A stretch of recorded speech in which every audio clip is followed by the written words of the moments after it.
ये वाक़या है 9/11 के बाद का।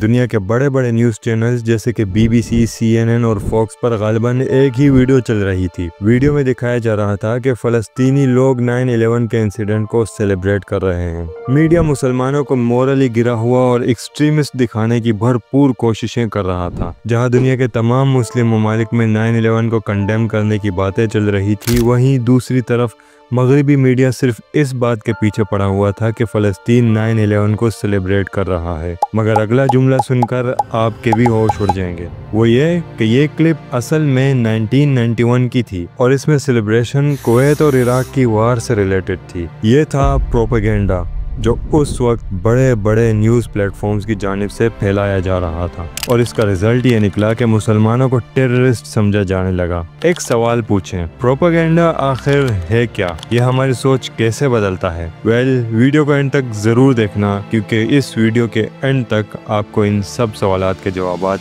क्लियर हो जाएंगे।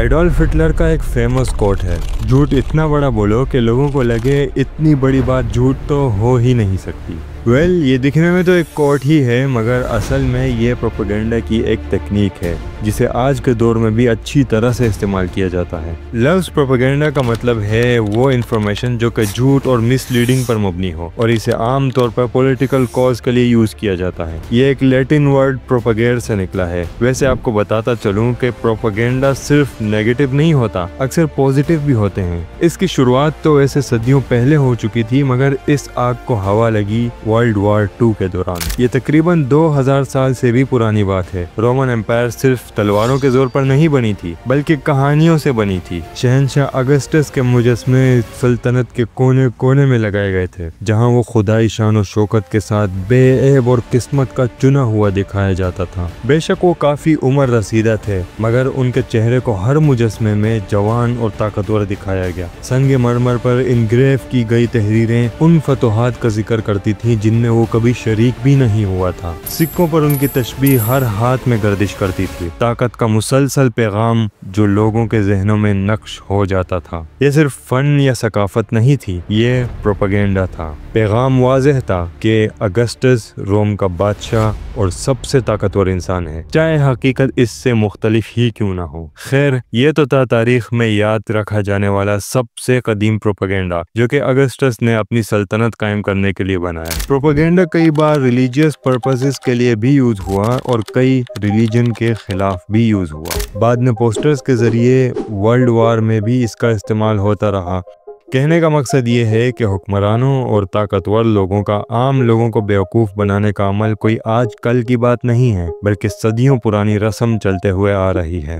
हमें ये जानना चाहिए कि इसके पीछे की नफ्सियात क्या है। क्या आपने कभी सोचा है कि आप जो सोचते हैं, जो समझते हैं, वो हकीकत भी है, या बस किसी ने आपको बार बार सुनाकर यकीन दिला दिया है? क्या आपके नज़रियात वाकई आपके नज़रियात हैं, या ये भी किसी प्रोपेगेंडा की तख्लीक है? प्रोपेगेंडा सिर्फ इत्तलात देने का अमल नहीं है, ये हकीकत को एक खास जाविये से दिखाने का फन है। ये कुछ भी बताता नहीं, बल्कि समझाने का अंदाज बदलता है। ये आहिस्ता आहिस्ता एक इंसान की सोच, उसकी पहचान और उसके नजरियात को बदल देता है। प्रोपेगेंडा नजरियात को कैसे बदलता है, ये एक बहुत कॉम्प्लेक्स प्रोसेस है। कुछ की फैक्टर्स जो कि प्रोपेगेंडा के फैलने का जरिया बनती हैं, वो ये हैं। उन की फैक्टर्स को तो मैं बाद में बयान करूंगा, लेकिन पहले आपके जहन में एक बात जरूर होनी चाहिए, वो ये कि इंसान कभी भी जज्बात में आकर सही फैसला नहीं कर सकता। Number 1, emotional manipulation. प्रोपेगेंडा दिल से बात करता है, दिमाग से नहीं। खौफ, गुस्सा, फख्र या एहसास जुर्म, ये जज्बात इंसान को सोचने का वक्त नहीं देते।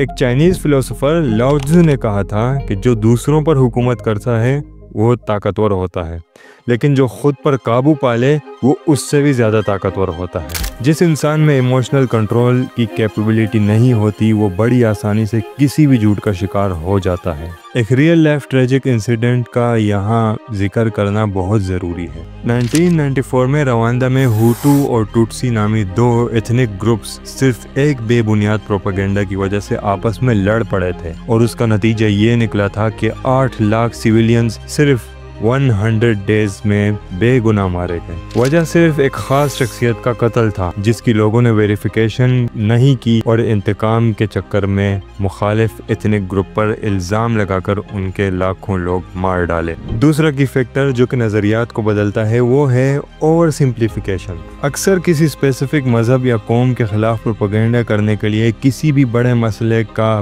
ब्लेम उन पर लगा दिया जाता है। ओवर सिंप्लीफिकेशन में पेचीदा मसाइल का आसान सा मुजरिम दे दिया जाता है। जैसे एक मशहूर प्रोपेगेंडा रचा जाता है कि हमारी मईशत इसलिए ख़राब है क्योंकि पनाह गुज़ीन आ गए हैं। इसके एग्जाम्पल मैं दोबारा रवांडा जेनोसाइड से देना चाहूँगा, जहाँ एक मकतूल के कातिल को बगैर इन्वेस्टिगेशन और एविडेंसेस के एक स्पेसिफिक एथनिक ग्रुप के साथ जोड़ दिया और नतीजतन 8 लाख लोगों को जान से हाथ धो पेटना पड़ा। द थर्ड की factor is us versus them. Extreme over simplification से जन्म लेता है एक जहर जिसे कहा जाता है अस वर्सेस देम। ज़ाती या मजहबी बुनियाद पर दो ग्रोहों का एक दूसरे के खिलाफ होना अस वर्सेस देम कहलाता है। परफेक्ट एग्जाम्पल है पश्तून वर्सेस मुहाजिर कॉन्फ्लिक्ट। मुहाजिरों और पश्तूनों के दरमियान पहले से कॉन्फ्लिक्ट्स चल रही थी, मगर 18 अप्रैल 1985 को जब बुशरा ज़ैदी नामी एक मासूम खातून बस रेस की जद में आई तो नस्ली तासुब को हवा मिल गई और उस दौरान दोनों एतराफ़ से जितना कीमती जानों का नुकसान हुआ वो किसी से ढका छुपा नहीं है। दोस्तों, ये चंद की फैक्टर्स थे जो कि प्रोपेगेंडा फैलाने और फसादात मचाने के लिए काफ़ी हैं। हमें चाहिए कि हम हमेशा कान माइंडेड रहें और हम्बल होकर मामलात को लेकर चलें। खुद को क्रिटिकल थिंकिंग का आदी बनाएं, मल्टीपल सोर्सेज से इंफॉर्मेशन को वेरीफाई करें। कुछ भी शेयर करने से पहले सोचना चाहिए, शऊर को उजागर करना चाहिए, हमेशा सच का साथ देना चाहिए और इंसाफ करते रहना चाहिए। मजहबी और लिसानी तासुब जैसे बचकाना चीज़ों से हमेशा बचे रहना चाहिए। इस्लाम इंसाफ करने, डिवाइड ना होने और क्रॉस चेकिंग का हुक्म देता है। जैसे कि कुरान में अल्लाह ताला ने फरमाया, ए ईमान वालों, इंसाफ पर कायम रहो, अल्लाह के लिए गवाही दो चाहे वो तुम्हारे अपने खिलाफ ही क्यों ना हो। किसी कौम की दुश्मनी तुम्हें इंसाफ से ना हटा दे। इसी तरह एक और जगह फरमाया, ए ईमान वालों, जब कोई फासिक तुम्हारे पास कोई खबर लेकर आए तो पहले तहकीक कर लो, कहीं तुम किसी कौम को अनजाने में तकलीफ ना बैठो फिर अपने किए पर पछताओ। आपस में डिवाइड ना होने के लिए फरमाया और सब अल्लाह की रस्सी को मजबूती से थाम लो और तफरके से बचो। आखिर में दोस्तों बस इतना ही कहूँगा कि प्रोपेगेंडा वो मिरर है जो आपको रियलिटी नहीं दिखाता, बल्कि वो चेहरा दिखाता है जो आपको देखना चाहिए। अगर हमने सवाल करना छोड़ दिया तो मिरर ही हमारी हकीकत बन जाएगा। जॉर्ज ऑरवेल ने कहा था, किसी कौम को तबाह करने के लिए सबसे आसान तरीका यह है कि उनकी तारीख की समझ को डिनाई कर दिया जाए या मुकम्मल तौर पर मिटा दिया जाए। आज के लिए बस इतना ही। वीडियो पसंद आई हो तो लाइक करें, चैनल को सब्सक्राइब करना ना भूलिएगा। मैं मिलता हूँ आपसे फिर कभी, तब तक के लिए अपना बहुत ख्याल रखिएगा। अल्लाह हाफिज़।